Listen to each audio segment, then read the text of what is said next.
একদিন গ্রামের এক বৃদ্ধ লোক সস্তা দামে ফুটপাত থেকে একটা ফুল প্যান্ট কিনে আনছে। এখন বাড়িতে এসে সেই ফুল প্যান্টটা পরে দেখে ফুল প্যান্টটা তার পায়ের থেকেও আরও আধ হাত বেশি লম্বা। তখন সে বৃদ্ধ লোক তার স্ত্রীর কাছে গিয়ে বলল, আমার এই ফুল প্যান্টটা আধ হাত লম্বা হয়েছে, তুমি ফুল প্যান্টটা আধ হাত কেটে ছোট করে সেলাই করে দাও তো। লোকটার এই কথা শুনে লোকটার স্ত্রী বলল, শালা বুড়া বেটা শখ কত, এক পা কবরে চলে গেছে আর এখন আবার তার ফুল প্যান্ট পরা শখ হয়েছে, যাও এখান থেকে, আমার হাতে সময় নাই। তারপর সেই বৃদ্ধ লোকটি তার পুত্রবধূকে গিয়ে বলল, মা, আমার এই ফুল প্যান্টটা আধ হাত লম্বা হয়েছে, এটা কেটে আধ হাত ছোট করে দাও তো।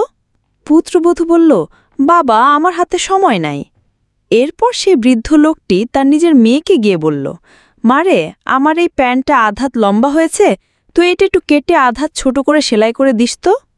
তার নিজের মেয়েও বলল, বাবা, আমার হাতে সময় নাই, আমি এখন পড়াশোনা করছি, আমি এখন পারবো না।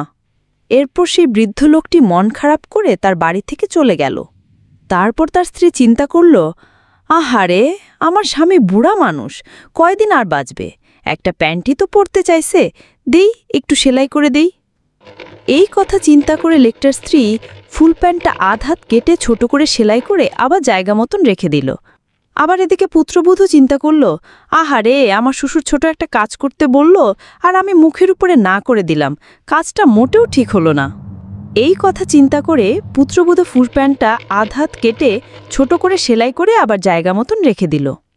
বৃদ্ধ লোকটা নিজের মেয়েও চিন্তা করল, আমার নিজের বাবা আমাকে একটা কাজ করতে বলল, আমি না করে দিলাম, যাই বাবার প্যান্টটা আধ হাত কেটে ছোট করে দেই। তার নিজের মেয়েও তাই করল। তার কিছুক্ষণ পর বৃদ্ধ লোকটি বাড়িতে আসলো। বাড়িতে এসে সে তার ফুল প্যান্টটি জায়গা মতন দেখে যেই পরতে গেল, দেখল, আরে, এটা ফুল প্যান্ট নাকি হাফ প্যান্ট।